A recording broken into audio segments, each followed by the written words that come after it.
ಲೇಖನ ಚಿಹ್ನೆಗಳು. ಲೇಖನ ಚಿಹ್ನೆಗಳು ಬರವಣಿಗೆಯಲ್ಲಿ ಮುಖ್ಯ ಪಾತ್ರವನ್ನು ವಹಿಸ್ತವೆ. ಲೇಖನ ಚಿಹ್ನೆಗಳಿಲ್ಲದೆ ಒಂದು ಬರವಣಿಗೆಯು ಸ್ಪಷ್ಟ ಅರ್ಥವನ್ನು ಕೊಡದೆ ತೊಡಕುಗಳಿಗೆ ಕಾರಣವಾಗ್ತದೆ, ಅಂದರೆ ತೊಂದರೆಗಳಿಗೆ ಕಾರಣವಾಗ್ತದೆ. ಇವಾಗ ನಾವು ನಮ್ಮ ವಿಚಾರಗಳನ್ನು ಬೇರೆಯವರಿಗೆ ತಿಳಿಸಬೇಕಾದ್ರೆ ಅಥವಾ ಹೇಳಬೇಕಾದ್ರೆ ಮಾತಿನ ಮೂಲಕ ನಮ್ಮ ವಿಚಾರವನ್ನು ಈಗ ನಾವು ಬೇರೆ ಒಬ್ಬರಿಗೆ ಹೇಳಬೇಕಂದ್ರೆ ನಮ್ಮ ಧ್ವನಿಯ ಏರಿಳಿತದಿಂದಾಗಿ ಅಥವಾ ಮುಖದ ಭಾವದಿಂದಾಗಿ ನಾವು ವ್ಯಕ್ತಪಡಿಸ್ತೇವೆ. ಅದೇ ನಾವು ಬರವಣಿಗೆಯಲ್ಲಿ ಅವುಗಳನ್ನು ಯಾವ ರೀತಿ ವ್ಯಕ್ತಪಡಿಸ್ಬೋದು ಅಂತ ಹೇಳಿದರೆ, ನಾವು ಕೆಲವು ಲೇಖನ ಸಂಕೇತಗಳನ್ನು ಬಳಸಿ ಬರವಣಿಗೆಯಲ್ಲಿ ನಾವು ನಮ್ಮ ಧ್ವನಿಯ ಏರಿಳಿತವಾಗಿರ್ಬೋದು ಅಥವಾ ಭಾವನೆ ಆಗಿರ್ಬೋದು ಅದನ್ನು ಲೇಖನ ಸಂಕೇತಗಳಿಂದ ವ್ಯಕ್ತಪಡಿಸ್ತೇವೆ. ಹಾಗೆಯೇ ಬರವಣಿಗೆಯಲ್ಲಿ ನಮ್ಮ ಧ್ವನಿಯ ಏರಿಳಿತ ಆಗಿರ್ಬೋದು, ನಮ್ಮ ಭಾವನೆಯನ್ನಾಗಿರ್ಬೋದು ನಾವು ವ್ಯಕ್ತಪಡಿಸಲು ಲೇಖನ ಸಂಕೇತಗಳನ್ನು ಬಳಸ್ತೇವೆ. ಆದ್ದರಿಂದ ಇವುಗಳಿಗೆ ಲೇಖನ ಚಿಹ್ನೆಗಳು ಎಂದು ಕರೆಯುತ್ತೇವೆ. ಬರವಣಿಗೆಯಲ್ಲಿ ನಮ್ಮ ಭಾವನೆಗಳು ಸ್ಪಷ್ಟವಾಗಿ ಅರ್ಥವಾಗಲು ಈ ಲೇಖನ ಚಿಹ್ನೆಗಳು ಪ್ರಮುಖ ಪಾತ್ರವನ್ನು ವಹಿಸ್ತವೆ. ಈ ಲೇಖನ ಚಿಹ್ನೆಗಳಿಲ್ಲದೆ ಬರವಣಿಗೆಯು ಖಚಿತವಾದ ಭಾವಾರ್ಥವನ್ನು ಕೊಡುವುದಿಲ್ಲ. ಲೇಖನ ಚಿಹ್ನೆಗಳಿಲ್ಲದೆ ಈ ಬರವಣಿಗೆಯು ಸರಿಯಾದ ಅರ್ಥವನ್ನು ಕೊಡುವುದಿಲ್ಲ.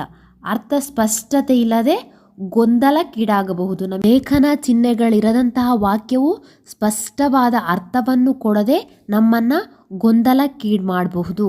ಆದ್ದರಿಂದ ಲೇಖನ ಚಿಹ್ನೆಗಳು ಬರವಣಿಗೆಯ ಮೂಲಕ ನಮ್ಮ ಭಾವನೆಗಳನ್ನು ವ್ಯಕ್ತಪಡಿಸುವಲ್ಲಿ ಪ್ರಮುಖ ಪಾತ್ರವನ್ನು ವಹಿಸ್ತವೆ. ಪೂರ್ಣ ವಿರಾಮ. ಹೆಸರೇ ಹೇಳುವಂತೆ ಒಂದು ವಾಕ್ಯವು ಪೂರ್ಣಗೊಂಡ ನಂತರ ಆ ವಾಕ್ಯಕ್ಕೆ ವಿರಾಮವನ್ನು ಕೊಡಲು ಈ ಪೂರ್ಣ ವಿರಾಮ ಚಿಹ್ನೆಯನ್ನು ಬಳಸಲಾಗುತ್ತದೆ. ಒಂದು ಪೂರ್ಣ ಕ್ರಿಯೆಯಿಂದ ಕೂಡಿದ ವಾಕ್ಯದ ಕೊನೆಯಲ್ಲಿ ಈ ಪೂರ್ಣ ವಿರಾಮ ಚಿಹ್ನೆಯನ್ನು ಬಳಸಬೇಕು. ವಾಕ್ಯದಲ್ಲಿನ ಕ್ರಿಯೆಯು ಪೂರ್ಣವಾಗುವುದನ್ನು ಸೂಚಿಸುವ ಕ್ರಿಯಾಪದದ ಮುಂದೆ ಉಪಯೋಗಿಸುವ ಚಿಹ್ನೆಯೇ ಪೂರ್ಣ ವಿರಾಮ ಚಿಹ್ನೆ. ಇವಾಗ ಒಂದು ವಾಕ್ಯ, ಆ ವಾಕ್ಯದಲ್ಲಿನ ಕ್ರಿಯೆ, ಆ ವಾಕ್ಯದಲ್ಲಿನ ಕೆಲಸವು ಪೂರ್ಣವಾಗಿದೆ ಅಂತ ಸೂಚಿಸಲಿಕ್ಕೆ ನಾವು ಕ್ರಿಯಾಪದವನ್ನು ಬಳಸ್ತೇವೆ. ಆ ಕ್ರಿಯಾಪದದ ಮುಂದೆ ಈ ಪೂರ್ಣ ವಿರಾಮ ಚಿಹ್ನೆಯನ್ನು ಉಪಯೋಗಿಸಲಾಗುತ್ತದೆ. ಒಂದು ವಾಕ್ಯದ ಪೂರ್ಣ ಅರ್ಥದ ಕ್ರಿಯೆಯನ್ನು ಇದು ಸೂಚಿಸುವುದು. ಈ ಪೂರ್ಣ ವಿರಾಮ ಚಿಹ್ನೆಯು ಯಾವಾಗಲೂ ವಾಕ್ಯದ ಕೊನೆಯಲ್ಲಿ ಬರುತ್ತದೆ. ಉದಾಹರಣೆಯ ಮೂಲಕ ನೋಡೋದಾದರೆ, ಭೀಮನು ದುಷ್ಟನಾದ ಬಕನನ್ನು ಕೊಂದನು. ಈ ವಾಕ್ಯದಲ್ಲಿನ ಕ್ರಿಯೆಯು ಪೂರ್ಣವಾಗಿದೆ. ವಾಕ್ಯದಲ್ಲಿನ ಕ್ರಿಯೆ ಪೂರ್ಣವಾಗಿದೆ ಅಂತ ಸೂಚಿಸಲಿಕ್ಕೆ ಕೊಂದನು ಅಂತ ಹೇಳುವಂತಹ ಕ್ರಿಯಾಪದವನ್ನು ಬಳಸಲಾಗಿದೆ. ಈ ಕೊಂದನು ಅಂತ ಹೇಳುವಂತಹ ಕ್ರಿಯಾಪದದ ಮುಂದೆ ಬಳಸಿರುವ ಚಿಹ್ನೆಯೇ ಪೂರ್ಣ ವಿರಾಮ. ಹಾಗೆಯೇ ಇನ್ನು ಕೆಲವು ಉದಾಹರಣೆಗಳನ್ನು ನೋಡೋದಾದರೆ, ಮಕ್ಕಳು ಶಾಲೆಗೆ ಹೋದರು. ಈ ವಾಕ್ಯದಲ್ಲಿನ ಕ್ರಿಯೆಯು ಪೂರ್ಣಗೊಳ್ಳಲು ಹೋದರು ಅಂತ ಹೇಳುವಂತಹ ಕ್ರಿಯಾಪದವನ್ನು ನಾವು ಬಳಸಲಾಗಿದೆ. ಹೋದರು ಅಂತ ಹೇಳುವಂತಹ ಕ್ರಿಯಾಪದದ ಮುಂದೆ ಉಪಯೋಗಿಸುವ ಚಿಹ್ನೆಯೇ ಪೂರ್ಣ ವಿರಾಮ. ಹಾಗೆಯೇ ಮಕ್ಕಳು ಶಾಲೆಗೆ ಸರಿಯಾದ ವೇಳೆಗೆ ಬರಬೇಕು. ಗಣೇಶನು ಅಂಗಡಿಗೆ ಹೋಗುತ್ತಾನೆ. ಈ ವಾಕ್ಯಗಳು ಪೂರ್ಣ ವಿರಾಮ ಚಿಹ್ನೆಗೆ ಉದಾಹರಣೆಗಳು. ಅರ್ಧ ವಿರಾಮ. ಅನೇಕ ಉಪವಾಕ್ಯಗಳು ಒಂದು ಪ್ರಧಾನ ವಾಕ್ಯಕ್ಕೆ ಅಧೀನವಾಗಿದ್ದಾಗ ಉಪವಾಕ್ಯಗಳು ಮುಗಿದಾಗಲೆಲ್ಲ ಈ ಚಿಹ್ನೆಯನ್ನು ಬಳಸಲಾಗುವುದು. ಅರ್ಧ ವಿರಾಮ ಚಿಹ್ನೆ ಎಲ್ಲಿ ಉಪಯೋಗಿಸ್ತೀವಿ ಅಂದರೆ, ಒಂದು ಪ್ರಧಾನ ವಾಕ್ಯ ಇರಬೇಕು. ಆ ಪ್ರಧಾನ ವಾಕ್ಯದಲ್ಲಿ ಅನೇಕ ಉಪವಾಕ್ಯಗಳಿದ್ದರೆ ಆ ಉಪವಾಕ್ಯಗಳ ಕೊನೆಯಲ್ಲಿ ನಾವು ಅರ್ಧ ವಿರಾಮ ಚಿಹ್ನೆಯನ್ನು ಬಳಸ್ತೇವೆ. ಉದಾಹರಣೆಯ ಮೂಲಕ ನೋಡೋದಾದರೆ, ತಾವು ಕಡಿಮೆ ಮಾತನಾಡಿದ್ದೀರಿ, ಹೆಚ್ಚು ಕೆಲಸ ಮಾಡಿದ್ದೀರಿ. ಇಲ್ಲಿ ಹೆಚ್ಚು ಕೆಲಸ ಮಾಡುವಂಥದ್ದು ಒಂದು ಪ್ರಧಾನ ವಾಕ್ಯ, ಒಂದು ಮುಖ್ಯವಾದ ವಾಕ್ಯ. ಹೆಚ್ಚು ಕೆಲಸ ಮಾಡಿದ್ದೀರಿ.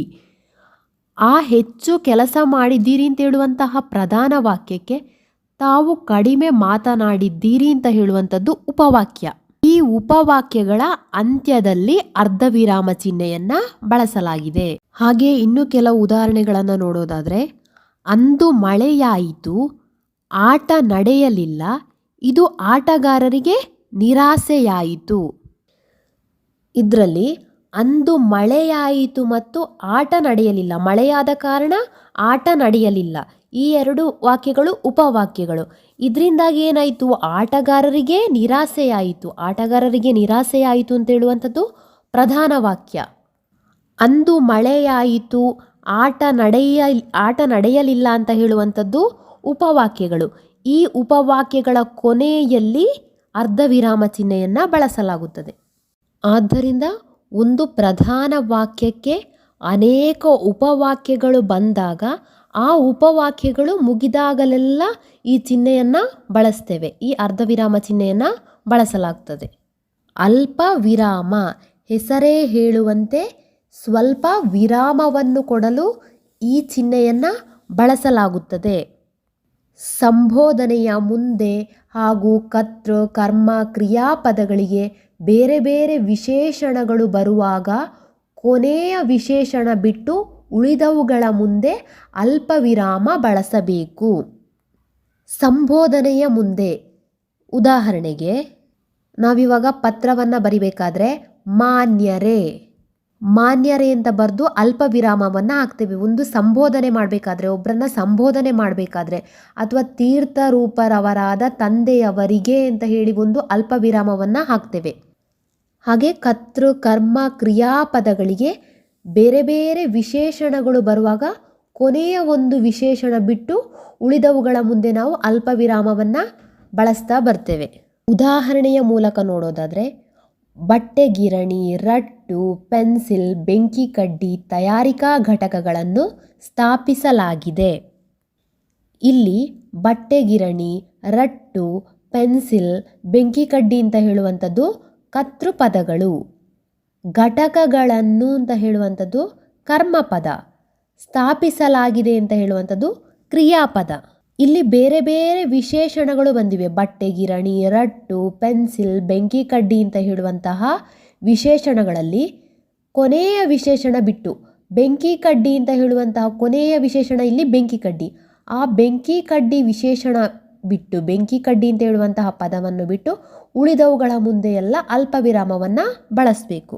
ಹಾಗೆ ಒಂದಕ್ಕಿಂತ ಹೆಚ್ಚಿರುವ ನಾಮಪದ, ವಿಶೇಷಣ, ಕರ್ತೃ ಕರ್ಮ ಕ್ರಿಯಾಪದ, ಕೃದಂತ, ಸರ್ವನಾಮ, ತದ್ದಿತಾಂತ, ಕವಿಕೃತಿಗಳ ಮುಂದೆ ವಾಕ್ಯದಲ್ಲಿನ ಕೊನೆಯ ಪದವನ್ನು ಬಿಟ್ಟು ಉಳಿದವುಗಳ ಮುಂದೆ ಬಳಸುವಂತಹ ಚಿಹ್ನೆಯೇ ಅಲ್ಪ ವಿರಾಮ ಚಿಹ್ನೆ. ಉದಾಹರಣೆಯ ಮೂಲಕ ಗಮನಿಸೋದಾದರೆ, ಜಾತ್ರೆಯಲ್ಲಿ ಮಕ್ಕಳು, ಸ್ತ್ರೀಯರು, ವೃದ್ಧರು, ತರುಣರು ಬಹುಸಂಖ್ಯೆಯಲ್ಲಿ ನೆರೆದಿದ್ದರು. ಈ ವಾಕ್ಯದಲ್ಲಿ ಕೊನೆಯ ಪದ ತರುಣರು ಅಂತ ಹೇಳುವಂತಹ ಪದವನ್ನು ಬಿಟ್ಟು ಉಳಿದ ಪದಗಳ ಮುಂದೆ ಅಲ್ಪ ವಿರಾಮವನ್ನು ಬಳಸಬೇಕು. ಹಾಗೆ ಕುವೆಂಪುರವರು ಶ್ರೀರಾಮಾಯಣ ದರ್ಶನಂ, ಕಾನೂರು ಹೆಗ್ಗಡತಿ, ಮಲೆಗಳಲ್ಲಿ ಮದುಮಗಳು, ಪಕ್ಷಿ ಕಾಶಿ, ಪ್ರೇಮ ಕಾಶ್ಮೀರ ಮುಂತಾದ ಕೃತಿಗಳನ್ನು ರಚಿಸಿದ್ದಾರೆ. ಹಾಗೆ ಹೌದು ಮೇಷ್ಟ್ರೆ ಆದ ನಂತರ ಅಲ್ಪ ವಿರಾಮವನ್ನು ಬಳಸಬೇಕು. ಅಂದರೆ ಸಂಬೋಧನೆ, ಗುರುಗಳನ್ನು ಸಂಬೋಧನೆ ಮಾಡುವಾಗ ಬಳಸುವಂತಹ ಚಿಹ್ನೆ ಅಲ್ಪ ವಿರಾಮ ಚಿಹ್ನೆ. ಈ ರೀತಿಯಾಗಿ ಸಂಬೋಧನೆಯ ಮುಂದೆ ಅಥವಾ ಕರ್ತೃ ಕ್ರಿಯಾಪದ ಕರ್ಮಪದಗಳಿಗೆ ವಿಶೇಷಣಗಳು ಬಂದಾಗ ಕೊನೆಯ ಒಂದು ಪದವನ್ನು ಬಿಟ್ಟು ಉಳಿದ ಪದಗಳ ಮುಂದೆ ಬಳಸುವಂತಹ ಚಿಹ್ನೆಯೇ ಅಲ್ಪ ವಿರಾಮ ಚಿಹ್ನೆ. ಪ್ರಶ್ನಾರ್ಥಕ ಚಿಹ್ನೆ, ಪ್ರಶ್ನಾರೂಪದ ಪದ ಮತ್ತು ವಾಕ್ಯಗಳ ಮುಂದೆ ಪ್ರಶ್ನಾರ್ಥಕ ಚಿಹ್ನೆಯನ್ನು ಬಳಸಲಾಗುವುದು. ಪ್ರಶ್ನೆಗಳನ್ನು ಕೇಳುವ ಸಂದರ್ಭದಲ್ಲಿ ವಾಕ್ಯದಲ್ಲಿನ ಪ್ರಶ್ನಾರ್ಥಕ ಪದ, ಒಂದು ವಾಕ್ಯದಲ್ಲಿ ಪ್ರಶ್ನಾರ್ಥಕ ಪದ ಬಂದಾಗಿರ್ಬೋದು, ಅಥವಾ ವಾಕ್ಯದ ಕೊನೆಯಲ್ಲಿ ಪ್ರಶ್ನೆಯನ್ನು ಕೇಳುವಾಗ ವಾಕ್ಯದ ಕೊನೆಯಲ್ಲಿ ಈ ಚಿಹ್ನೆಯನ್ನು ಬಳಸಲಾಗುತ್ತದೆ. ಉದಾಹರಣೆಯ ಮೂಲಕ ನೋಡೋದಾದರೆ, ಕರ್ನಾಟಕದ ರಾಜಧಾನಿ ಯಾವುದು? ನಿನ್ನ ಹೆಸರೇನು? ಹಾಗೆ ವಿಧಾನಸೌಧದ ಆರಂಭೋತ್ಸವವು ಎಂದು ಜರುಗಿತು? ಯಾವ ವೆಂಕಟ ಸುಬ್ಬಯ್ಯ? ಈ ರೀತಿಯಾಗಿ ಪ್ರಶ್ನೆಗಳನ್ನು ಕೇಳುವ ಸಂದರ್ಭದಲ್ಲಿ ವಾಕ್ಯದ ಕೊನೆಯಲ್ಲಿ ಈ ಪ್ರಶ್ನಾರ್ಥಕ ಚಿಹ್ನೆಯನ್ನು ಬಳಸಲಾಗುತ್ತದೆ. ಈ ವಿಡಿಯೋದಲ್ಲಿ ಲೇಖನ ಚಿಹ್ನೆಗಳಂದ್ರೇನು, ಪೂರ್ಣ ವಿರಾಮ, ಅರ್ಧ ವಿರಾಮ, ಅಲ್ಪ ವಿರಾಮ, ಪ್ರಶ್ನಾರ್ಥಕ ಚಿಹ್ನೆಗಳು ಅಂದ್ರೇನು, ಅವುಗಳನ್ನು ಎಲ್ಲೆಲ್ಲಿ ಬಳಸಲಾಗುತ್ತದೆ ಅಂತ ಹೇಳೋದನ್ನು ನೋಡಿದ್ವಿ. ಮುಂದಿನ ವಿಡಿಯೋದಲ್ಲಿ ಇನ್ನು ಉಳಿದಿರುವಂತಹ ಭಾವಸೂಚಕ, ಉದ್ಧರಣ ಚಿಹ್ನೆ, ವಾಕ್ಯವೇಷ್ಟನ ಚಿಹ್ನೆ, ಆವರಣ ಚಿಹ್ನೆ, ವಿವರಣಾತ್ಮಕ ಚಿಹ್ನೆಗಳನ್ನು ನೋಡೋಣ. ಕಾನ್ಸೆಪ್ಟ್ ಕ್ಲಿಯರ್ ಆಗಿದ್ದರೆ ಪ್ಲೀಸ್ ಸಬ್ಸ್ಕ್ರೈಬ್ ಮಾಡಿ, ಲೈಕ್ ಮಾಡಿ, ಶೇರ್ ಮಾಡಿ. Thank you.